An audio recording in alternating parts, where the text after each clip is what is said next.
അമേരിക്കയിൽ നിന്നുള്ള അനധികൃത ഇന്ത്യൻ കുടിയേറ്റക്കാരുമായുള്ള വിമാനം വീണ്ടും അമൃതസറിൽ ഇറക്കുന്നതിനെതിരെ പഞ്ചാബ് മുഖ്യമന്ത്രി രംഗത്ത് വന്നു.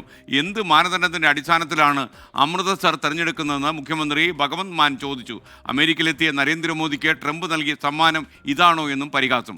ആർ അച്യുതൻ ഡൽഹിയിൽ നിന്നും വിശദാംശങ്ങളുമായി ചേരുകയാണ്. അച്യുതൻ, പ്രൈം ടൈമിലേക്ക് സ്വാഗതം. എനിക്കും ഒരു സംശയം ഉണ്ടായിരുന്നു, ഇവരെന്തിനാണ് ഈ പഞ്ചാബ് തിരഞ്ഞെടുക്കുന്നതോ? ഇതിലെ യാത്രക്കാർ കൂടുതലും പഞ്ചാബും പരിസര പ്രദേശത്തുള്ള ആളുകളാണോ? നമ്മുടെ അന്വേഷണത്തിൽ എന്താണ് അച്യുതൻ മനസ്സിലാക്കിയത്?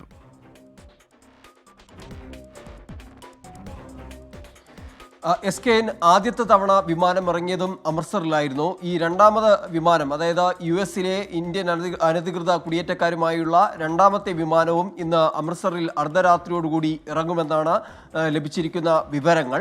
ഇതുമായി ബന്ധപ്പെട്ട സുരക്ഷ അടക്കം വർദ്ധിപ്പിച്ച ഒരു സാഹചര്യമുണ്ട്.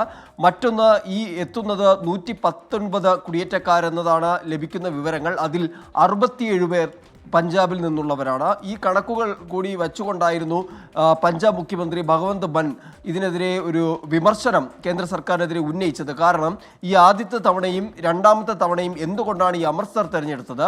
ഈ അലഹബാദ് പോലുള്ള അവിടങ്ങളിലേക്ക് ഈ വിമാനം ഇറക്കിക്കൂടെ എന്നൊരു ചോദ്യം അദ്ദേഹം ചോദിക്കുന്നുണ്ട്.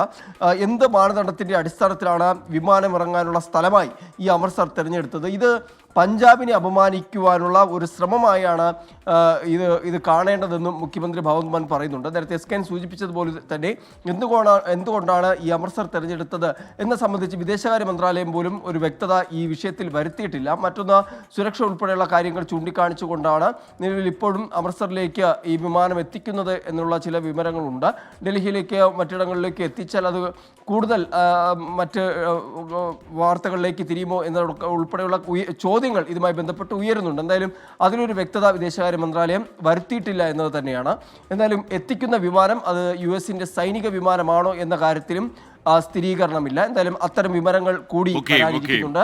വിദേശകാര്യ മന്ത്രാലയത്തിന്റെ ഉദ്യോഗസ്ഥരും ഇമിഗ്രേഷന്റെ ഉദ്യോഗസ്ഥരും ഒക്കെ വിമാനത്താവളത്തിൽ ഉണ്ട്. എന്തായാലും ഇതിനെതിരെയാണ് ഇപ്പോൾ പഞ്ചാബ് മുഖ്യമന്ത്രിയും വിവരങ്ങൾ നൽകിയത്.